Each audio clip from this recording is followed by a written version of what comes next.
How to delete contact poster on iPhone.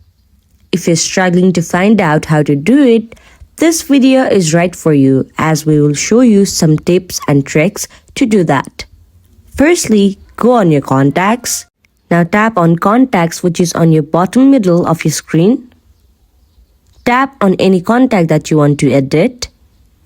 It will now show you the option of edit which is on the top right corner of your screen. Kindly tap on it. Now tap on edit. Once you tap on edit, it will now show you these options where you have to scroll toward upward and tap on the trash icon. Once you tap on it, you have to select delete option.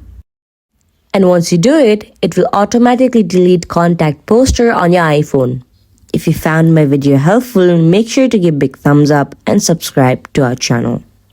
Thank you.